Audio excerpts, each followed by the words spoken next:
अस्सलाम वालेकुम, मैं हूँ यास्मीन हुमा खान और आज मैं अपनी किचन में बनाने जा रही हूँ Peshawari fish fry.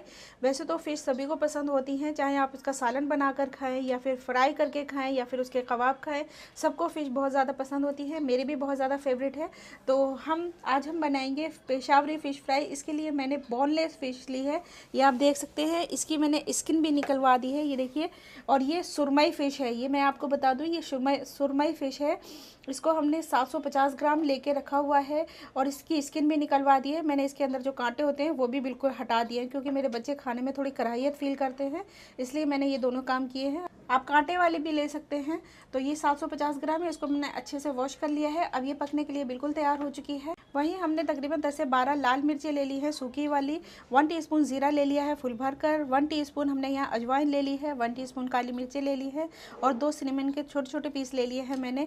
2 table spoon हमने यहाँ पे सूखा साबुत धनिया लिया है, 1 टीस्पून हल्दी पाउडर लिया है, 1 टीस्पून हमने यहाँ सॉल्ट ले लिया है, हाफ लेमन लिया है, साथ ही हमने 2 हरी मिर्चें लेके रखी हुई हैं। ये सारी चीज़ें हम ड्राई रोस्ट करेंगे, लेकिन हरी मिर्चें जब ग्राइंड करेंगे सारे मसालों को, उसके साथ ही इसको भी ग्राइंड कर लेंगे। 3 टेबल स्पून हमने यहाँ पे कॉर्नफ्लोर ले लिया है, ताकि मसाले हमारे फ़िश के ऊपर अच्छी तरीके से चिपक जाए। साथ ही हमने यहाँ पर ले लिया 2 टेबल स्पून फुल भरकर दही। ये गाढ़ा दही ले लीजिए, पानी वाला ना हो तो ज़्यादा बेस्ट है। 1.5 टेबल स्पून जिंजर और गार्लिक पेस्ट ले लिया है। 1/4 कप हमने हरा धनिया ले लिया है, इसको हमने बहुत ही फाइनली चॉप कर लिया है। तो जो मसाले हमें ड्राई रोस्ट करने हैं, पहले हम उनको ड्राई रोस्ट कर लेंगे। हम सारे मसालों को ड्राई रोस्ट कर लेंगे। लाल मिर्ची अभी यहीं पर हम ऐड कर देंगे, काली मिर्चें, सिनेमन और सूखा साबुत धनिया। इन सारी चीज़ों को लेकर हम हल्का सा करारा भी कर लेंगे और ड्राई रोस्ट भी कर लेंगे, तकरीबन 1 मिनट के लिए, जब तक कि इनमें अच्छी सी खुशबू आने लगे। मसालों को हम 1 से 1.5 मिनट के लिए भून लेंगे, करारा होने तक, और इसमें से अच्छी सी खुशबू आने लगती है जब मसाले हमारे भुनने लगते हैं। किसी भी चीज़ में जब हम भून कर मसाले डालते हैं तो उसका जो टेस्ट होता है बहुत ही ज़्यादा टेस्टी हो जाता है। तो इस तरीके से हम इसमें फ्राई कर लेंगे मसालों को, और जब ये ठंडे हो जाएंगे तो हम उनको दरदरा ग्राइंड करेंगे। मसालों से हमारी बहुत अच्छी सी खुशबू आने लगी है, तो गैस का फ्लेम हम ऑफ कर लेंगे और इसको इसी पैन में छोड़ देंगे। जब ये ठंडे हो जाएंगे तो इनको दरदरा होने तक ग्राइंड कर लेंगे, और ये 2 हरी मिर्चें इसी के साथ में ग्राइंड कर लेंगे। मसाले को हमने ग्राइंड कर लिया है। अब आप देख सकते हैं कि मसाला हमारा काफ़ी दरदरा सा है, ये बिल्कुल साफ़ नज़र आ रहा है। इतना दरदरा मैंने छोड़ा है, ये देखिए मसाला हमारा दरदरा है। यही चाहिए था हमको, इसे बारीक नहीं करना था, इतना ही दरदरा होना चाहिए आपका मसाला। अब हम अपने सारे मसालों को मिक्स कर लेंगे। यहाँ पे नमक और हल्दी को मिक्स करेंगे, ये डाल देंगे। साथ ही हम डालेंगे दही। दही को मैं थोड़ा सा बचा दूंगी, अगर मुझे ज़रूरत हुई तो मैं दोबारा से ऐड कर लूँगी। साथ ही हम डाल लेंगे जिंजर और गार्लिक पेस्ट। साथ ही हम यहाँ पर डालेंगे हरा धनिया बारीक कटा हुआ। इसके साथ ही हम डाल देंगे लेमन जूस। हाफ़ लेमन लिया है मैंने, तो हाफ़ लेमन का जूस डालूंगी मैं।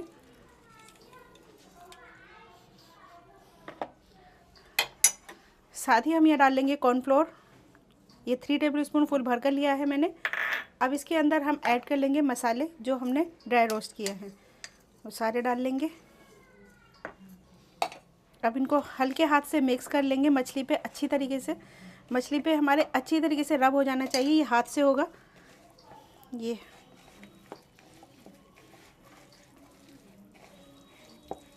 ये इस तरीके से बनाई हुई फ़िश मैंने बहुत ज़्यादा घर में बनाई हैं, बहुत ज़्यादा टेस्टी बनती हैं, बच्चों को बहुत ज़्यादा पसंद आती हैं ये। और वैसे तो सभी को बहुत ज़्यादा पसंद होती हैं, क्योंकि इसमें जो मसाले हैं वो थोड़े दिखते हुए हैं, खाने में बहुत ज़्यादा मज़ा आता है इसको। ये बहुत ज़्यादा टेस्टी बनकर तैयार होती है ये वाली फ़िश। मछली पे रब करते हुए मसाले को हमने अच्छी तरीके से लगा लिया है। अब आप देख सकते हैं, तो जो दही मैंने बचाया था वो बचा हुआ ही है, इतने में ही हमारा काम हो गया, तो दही हमारा बच गया है। अब इसको हमने अच्छी तरीके से मिक्स कर लिया है। अब हम इसको सिर्फ 1 घंटे के लिए मैरिनेट करेंगे, क्योंकि इससे ज़्यादा करने की ज़रूरत नहीं है। हमारी जो फ़िश है आप देख सकते हैं, ये काफ़ी पतली पतली है, ज़्यादा मोटी नहीं है कि इसमें मसाला जाने में परेशानी हो। तो इतने में ही हमारी जो फ़िश है मैरिनेट हो जाएगी। इसको 1 घंटे के बाद में हम फ्राई करना स्टार्ट करेंगे। हमारी फ़िश को रखे हुए 1 घंटा हो चुका है और अब ये अच्छी तरीके से मैरिनेट हो गई हैं, इससे ज़्यादा हमें रखना भी नहीं था। तो अब हम इसको फ्राई करने की तैयारी कर लेंगे। फ़िश को फ्राई करने के लिए हमने वेजिटेबल ऑयल को गर्म कर लिया है, और ये काफ़ी तेज़ गर्म है या नहीं ये हम चेक कर लेंगे। तो ऑयल का टेम्परेचर काफ़ी तेज़ है, बस यही टेम्परेचर हमको चाहिए होता है। तो अब इसमें हम फ़िश के पीसेस ऐड कर देंगे। एक एक पीस को उठाते जाएंगे, इस तरीके से लगाते जाएंगे। जितने पीस एक बार में आ जाएंगे सही तरीके से फ्लिप होने में, इतने ही पीस हम इसके अंदर ऐड करेंगे। इसे ओवर क्राउड नहीं करना है, नहीं तो इस पर जो कोटिंग लगी हुई है वो हटने लगेगी। अपने फ़िश के पीसेस को हम 1 मिनट तक बिल्कुल भी टच नहीं करेंगे और 1 मिनट के बाद में इसको फ्लिप करेंगे ताकि नीचे से अच्छी तरीके से हमारी जो कोटिंग है वो अच्छे से जम जाए उसके ऊपर, तब हम इसको फ्लिप करेंगे। तकरीबन 1 मिनट हो गया है हमारे फ़िश को डले हुए ऑयल के अंदर, तो इसको अब हम नीचे से फ्लिप करेंगे। इस तरीके से आहिस्ता से बिल्कुल इसको फ्लिप करना है ताकि इसके ऊपर जो कोटिंग है वो इसके ऊपर ही जमी रहे। ये देखिए फ़िश हमारी बहुत अच्छी तरीके से फ्राई हो रही हैं। इसको अब हम फ्लिप कर देंगे। सभी फ़िश के पीसेस को हमने फ्लिप कर दिया है और तकरीबन हम 2 मिनट के लिए फ़िश को और फ्राई करेंगे, लेकिन एक मिनट के बाद में इसको फिर से फ्लिप कर देंगे। मतलब फ्लिप कर करके हम 2 से 3 मिनट इसको अच्छी तरीके से फ्राई करेंगे ताकि फ़िश अंदर तक टेंडर भी हो जाए और ऊपर से ये क्रिस्पी भी हो जाए। 3 से 4 मिनट हो गए हैं हमारी फ़िश को फ्राई होते हुए और ये बहुत अच्छी तरीके से फ्राई हो गई हैं। ये देखिए कितना शानदार टेक्सचर आया है इसका और इसमें से इतनी भीनी भीनी खुशबू आ रही है कि अगर इसे आप अपने घर में बनाएंगे तो आप इसके फ़ैन हो जाएंगे। ये बहुत ज़्यादा शानदार बनकर तैयार हुई हैं। आप इसकी कोटिंग देख पे ख्याल कीजिए, देखिए ये कितनी अच्छी कोटिंग हुई है इसकी, बिल्कुल अच्छी तरीके से जम गई है हमारी कोटिंग जितनी भी हमने की है। आप देख सकते हैं कि कढ़ाई में जो तेल था हमारा बिल्कुल साफ़ है, बिल्कुल भी गंदा नहीं हुआ है। जो कोटिंग हमने इसके ऊपर की है वो बिल्कुल वैसी की वैसी ही है और फ़िश क्योंकि बहुत पतले पतले स्ट्रिप्स हैं इसके, तो टेंडर भी हो गई है। ये देखिए कितनी अच्छी तरीके से ये टेंडर हुई है। ये देखें आप, तो बहुत ही अच्छी तरीके से हमारी फ़िश फ्राई होकर तैयार हो गई है। इसी तरीके से जो बचे हुए पीस हैं वो भी हम फ्राई कर लेंगे। बहुत ही मज़ेदार और बहुत ही ज़बरदस्त टेस्ट हुआ है हमारी फ़िश फ्राई का। तो आप भी इस रेसिपी को अपने घर में ट्राई कर सकते हैं। घर में इसको बनाना बहुत ईजी है और ये बहुत ज़्यादा मार्केट से लेने जाएंगे तो बहुत ज़्यादा कॉस्टली पड़ती है। घर में ये इतनी कॉस्टली नहीं होती है और टेस्ट भी बहुत ज़्यादा अच्छा होता है। और सबसे पहली बात यह है कि बहुत ज़्यादा फ्रेश होती है।